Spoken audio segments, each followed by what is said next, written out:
someone in the Chinese media commented saying that the Europeans actually had it very well, very good before the war.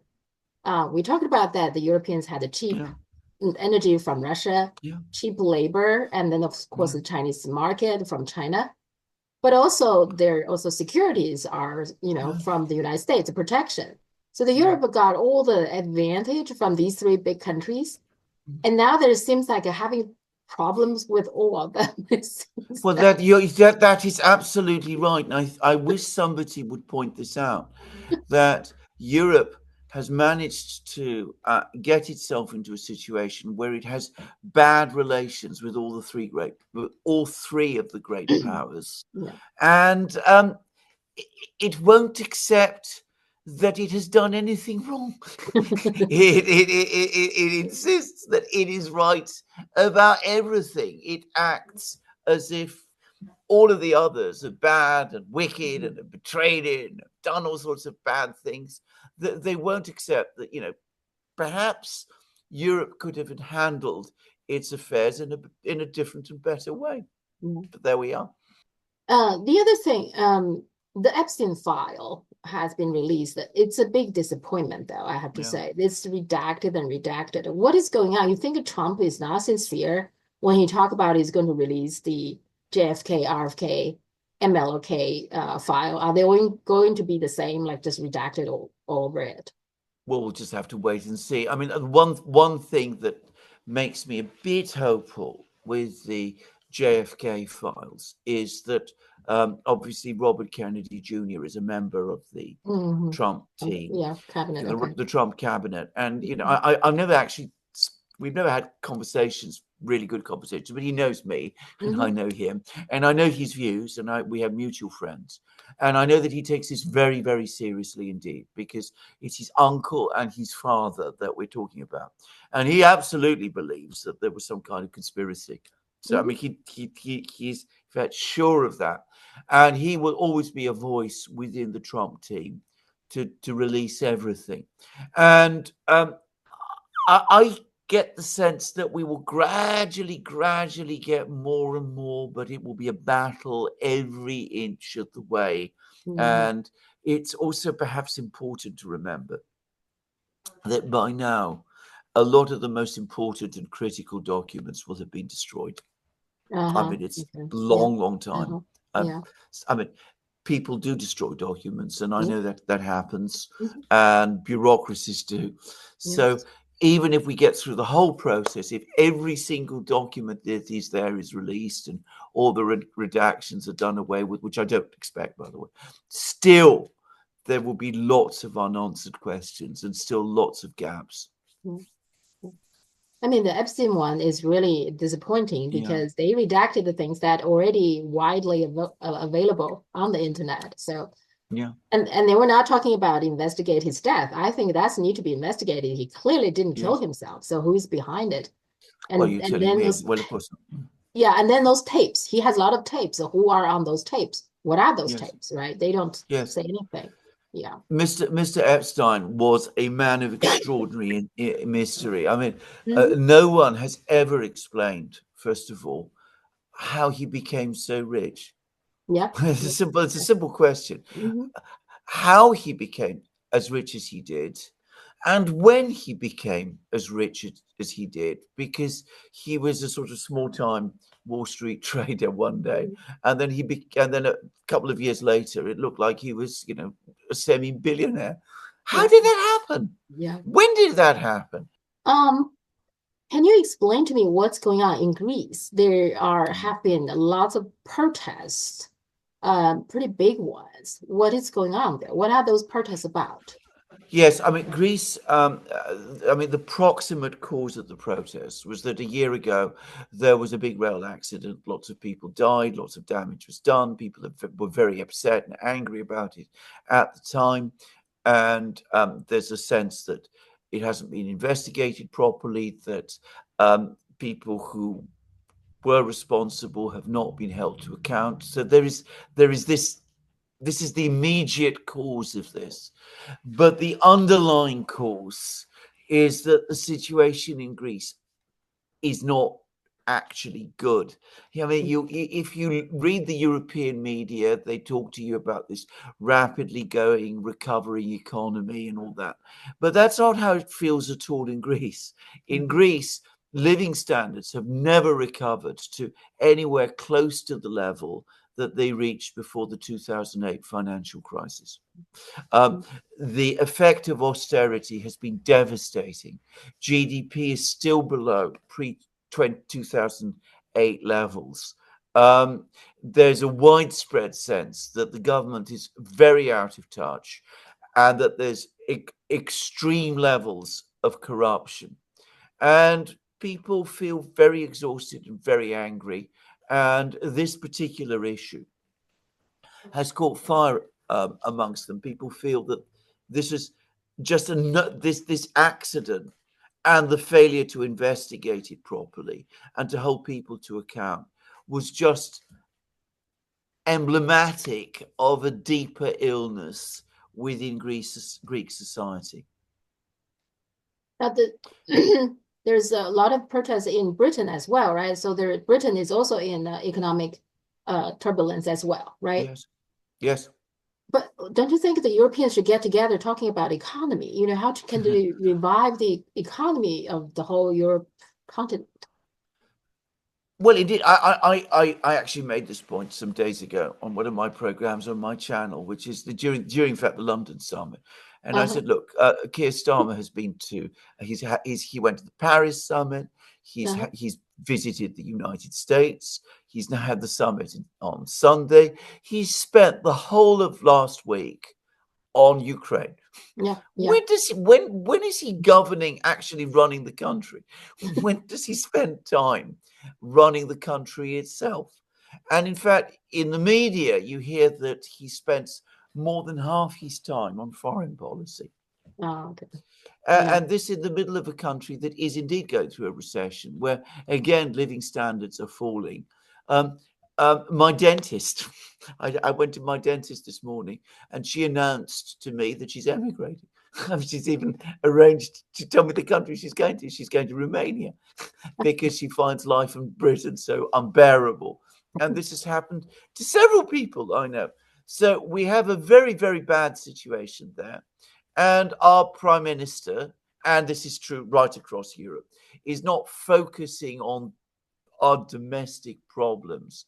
They're focusing on Ukraine, Yeah. the threat from Russia, the betrayal by Donald Trump, all of these things, all very, very far removed from the real concerns of British people. There's a very angry article today in the Daily Telegraph by a journalist I don't like at all, by the way, called Alison Pearson. I mean, she's very, very right wing, and I disagree with her about pretty much everything. But she makes exactly this point. She says, you know, in the place where I live, my friends are in great economic difficulty. Local businesses are closing down. People are losing their jobs. All of this, and instead, we have our prime minister talking about sending troops to Ukraine. Mhm. This is not really attending to our problems. And it's people are saying this in France about Macron. They're going Mhm. to start saying it very soon in Germany about Merz, who's come up with new ideas about doing away with debt breaks and things of that kind. But it's a problem right across Europe, and you're absolutely right. Surely the right thing to do is to look at the underlying problems in Europe and to start to address them. But if you do that, then you open your way up to all kinds of questions.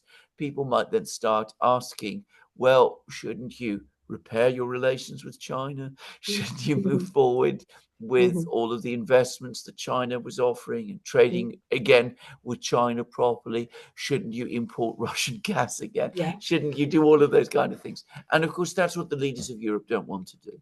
Uh-huh.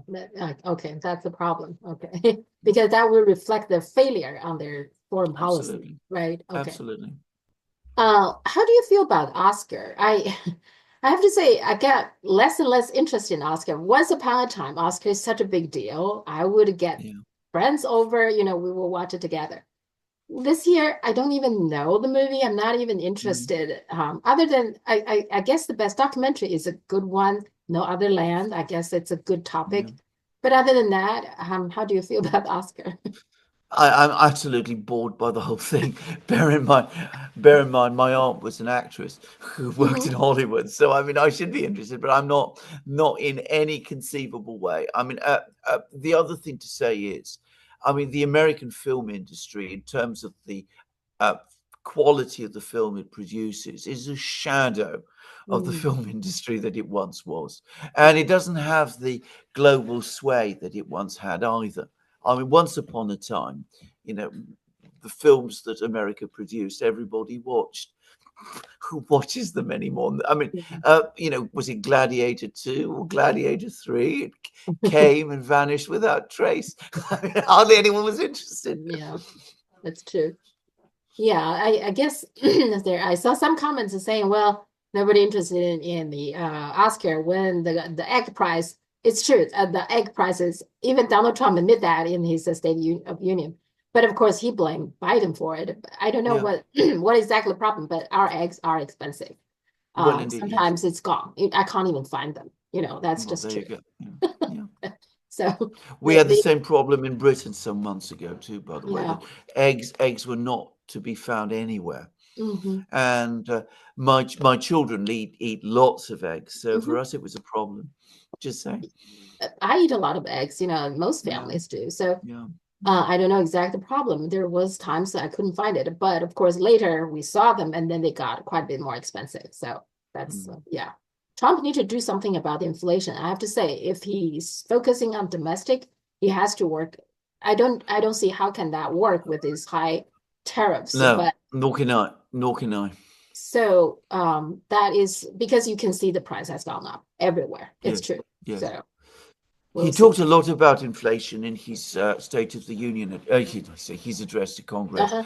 But again, as you absolutely rightly say, he's taking measures which are almost designed to make it worse. Hmm. I've said this already, and I'm going to say it again. If he wants to bring inflation down quickly, what he needs to start doing is walking back all of those sanctions on Russian energy. Hmm. Hmm. if Yeah. if there's more Russian energy flowing more freely around the global energy system, oil prices will fall, Hmm. and that will take some of the pressure off inflation. Just saying. Yeah. And all the tariffs and sanctions, I think all of them contributed to high Well, they prices. do. Well, they Yeah. do. I mean, somebody told me recently that sanctions now affect something like 30% of world trade. Hmm. Hmm. And every sanction, you see, it has an accumulated cost. I mean, even if trade continues, people have to pay off each other, or they have to Yeah. take higher insurance, or Uh-huh. they have to work through middlemen, or everything becomes more complicated and therefore more expensive. I just feel like if I were doing a trade, international trade, it must be complicated because they do also secondary sanctions, right? So, and there's so many countries that are under sanction. How do you even keep up? You cannot work, doing business with Iran, with China, with Russia, with this and that.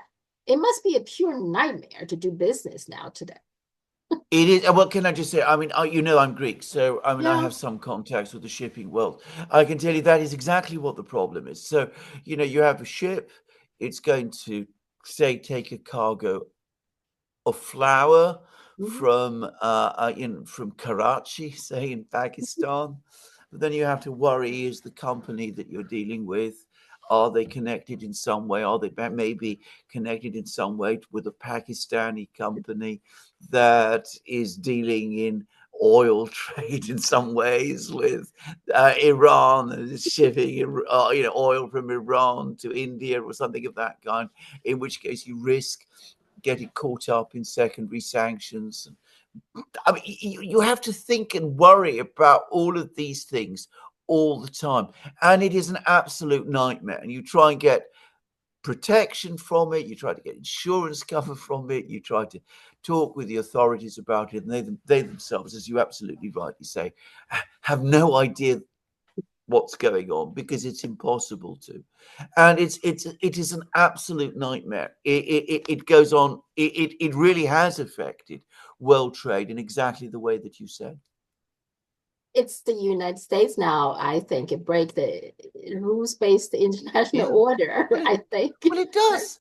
Well, it absolutely does because the whole concept of the rules-based international order, as we always hear about, supposedly started with the trade rules that were set out in the World Trade Organization. This is where Okay. apparently the whole Mhm. language Um, about rules-based international order originated from. Who violates them most? The West does. yeah. As China repeatedly points out, there is no authority for imposing sanctions unilaterally anyway, and Mhm. secondary sanctions, absolutely not.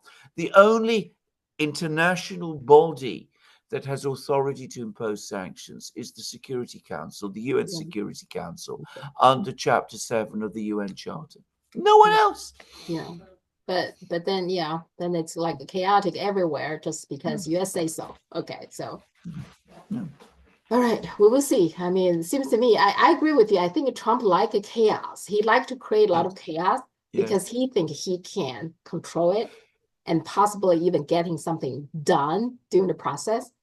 yes. Whereas, yeah, okay, we will see. You're But absolutely correct. That's exactly what he thinks. But of course, there's that old. It's ultimately a Greek saying: he who thinks he can ride the storm will reap the whirlwind." This is you've got to be very, very careful if you play this. I mean, yeah, it's not it's not a wise strategy at all. yeah, he's creating a Mm, lot of chaos. I mean, domestically yeah, too. I mean, I have a lot of issues with his yeah, including the Doge, what they're doing. I like what they're doing with the USAID, but there are lots of other things they're doing. I yeah. don't know. It's very chaotic to me. So we will see. Yes, yes, agreed, Yeah. agreed. Yeah, we can talk more next time. Next Thank you Wednesday. so much. All right. Okay, then. Have a great Bye. day. Get better. Get Okay. better. Have a very good week. Bye. Bye.